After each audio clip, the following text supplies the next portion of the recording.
नमस्कार. श्री स्वामी समर्थ.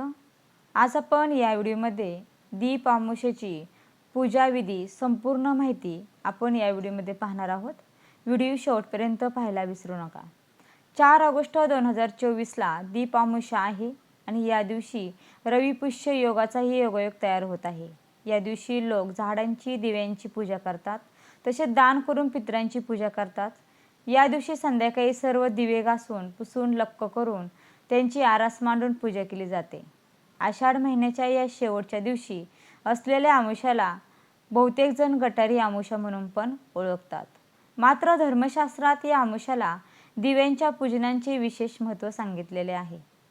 तर दीप अमावस्याला कशी करावी पूजा?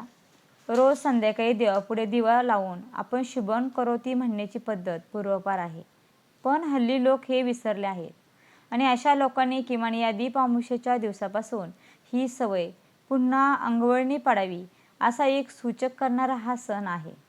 तसेच आषाढी अमावस्येला हिरव्या रंगाचे कपडे परिधान करणे शुभ मानले जाते आणि अशा उत्सव प्रसंगी कणकेचा दिवा करून तो दक्षिण दिशेला लावला जातो. हा दिवा दीपपूजा आणि पितरांची पूजा या दोन्हींचा हेतू साध्य करतो. दीप अमावस्येनिमित्त दिव्यांची पूजा करून तो दक्षिण दिशेला ठेवल्यामुळे या दिशेने यमसदनी जाणाऱ्या पितरांना प्रकाशाची वाट दर्शवली जाते. तसेच किडा मुंग्या रूपाने दिव्यापाशी गोळा होऊन जीव ते कण खाऊन तृप्त होतात आणि अन्नदानाचे स्वरूप पण यातून प्राप्त होते. तसेच काही ठिकाणी ओल्या मातीचे दिवे करून त्यांचीही पूजा केली जाते. हळद कुंकू फुले अक्षदा वाहून दिव्यांची पूजा करतात. अनेक जण कणकीचे उखळलेले गोड दिवे बनवून नैवेद्यही दाखवतात. सायंकाळी सर्व दिव्यांची आरतीही केली जाते. आता शास्त्रोक्त दिव्यांचं पूजन कसे करावे? तर या दिवशी घरातील सर्व दिवे स्वच्छ करून ठेवावे. समई पंती निरंजन हे सर्व दिवे घासून पुसून स्वच्छ करावे. संध्याकाळी जिथे आरास मांडायची ती जागा स्वच्छ करून पुसून घ्यावी. छान पाट मांडावे. पाटावरती नवे वस्त्र अंथरावे. त्या पाटावर खाली आणि आजूबाजूला तिथेच रांगोळी काढावी. सर्व दिव्यांची आरास नीट मांडावी आणि पुढे त्यात वाती तेल त्या दिव्यांमध्ये घालावे. हळद कुंकू वाहून दिव्यांची पूजा करावी. त्यांना फुले व्हावी आणि या छान आरास त्यांची सजवावी. दूध साखरेचा दिव्यांना नैवेद्य दाखवावा. हात जोडून शुभं करोती म्हणावे. आयुष्यातील अंधकार निघून जाऊन प्रकाशाने आयुष्य उजळावे अशी दिव्यांसमोर राहून प्रार्थना करावी. आषाढी अमावस्या 2024ला आपण शुभ मुहूर्त कोणत्या वेळेत आहे तो पाहूयात. आषाढी अमावस्या 4 ऑगस्टला 2024 रोजी आहे आणि 3 ऑगस्टला 2024 रोजी अमावस्या दुपारी 3:50 सुरू होईल. तर 4 ऑगस्ट 2024ला दुपारी 4:42 संपणार आहे. यंदा 5 ऑगस्टपासून श्रावण मास सुरू होणार आहे. तर स्नानदान पहाटे 4:20 ते 5:02 असेल. अभिजित जो मुहूर्त आहे तो दुपारी 12 वाजता ते दुपारी 12:45 म्हणजे ओन्ली 45 मिनिटे आहे. आणि रवी पुष्य योग हा सकाळी 5:44 ते दुपारी 1:26 आहे. म्हणजे हा अमावस्येच्या कालावधीतील योग दिलेला आहे. मुलांना का ओवाळलं जातं अमावस्येला? तर अनेक ठिकाणी सायंकाळी शुभं करोती ही प्रार्थना म्हणून लहान मुलांना ओवाळलं जातं. तर लहान मुले ही वंशाचा दिवा असल्याने मानलं जातं आणि म्हणून आषाढी अमावस्येला ओवाळण्याची प्रथा आहे. या दिवसाचं काय महत्त्व आहे? तर या दिवशी आपल्या पूर्वजांच्या नावाने दान करणे शुभ मानलं जातं. या दिवशी उपवास ठेवल्याने मृत पूर्वजांच्या आत्म्यास शांती मिळते असं मानले जाते.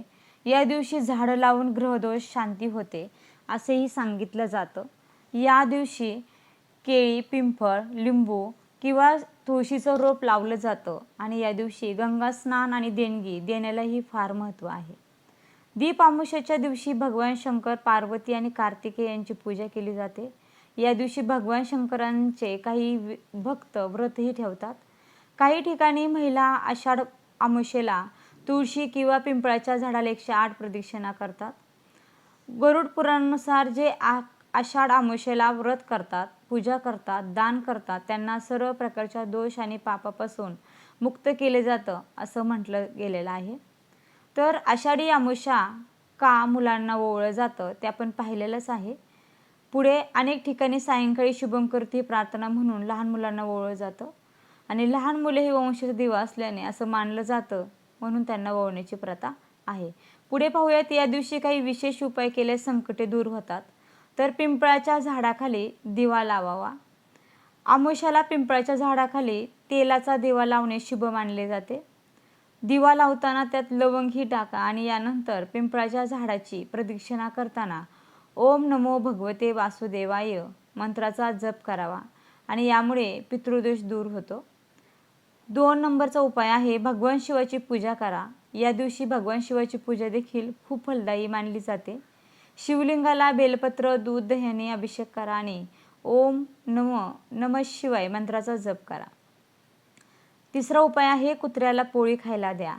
अमावस्येच्या दिवशी कुत्र्याला पोळी खाऊ घालणे खूप शुभ मानले जाते. असं मानले जाते की या दिवशी काळ्या कुत्र्याला पोळी खाऊ घातल्याने रोग दूर होतात आणि जीवनातील संकटे नाहीशी होतात. आणि चौथा उपाय आहे माशांना पिठाचे गोळे खायला द्या. या दिवशी नदी किंवा तलावातील माशांना पिठाचे गोळे खाऊ घालणे खूप शुभ मानले जाते आणि असे केल्याने पितरांचा आशीर्वाद मिळतो आणि जीवनात सुख समृद्धी नांदते असं म्हटलं जातं. अशा प्रकारे हिंदू संस्कृतीमध्ये दिव्याला फार महत्त्वाचे स्थान असून घरातील इडापिडा टाळावी, अज्ञानाचा अंधकार दूर व्हावा आणि दिवा प्रकाश देतो तसा ज्ञानाचा प्रकाश सर्वांच्या आयुष्यात पाडावा या प्रार्थनेसहित दिव्यांची मनोभावी पूजा केली जाते. धन्यवाद. व्हिडिओ कसा वाटला? व्हिडिओला लाईक, शेअर आणि सबस्क्राईब करायला विसरू नका.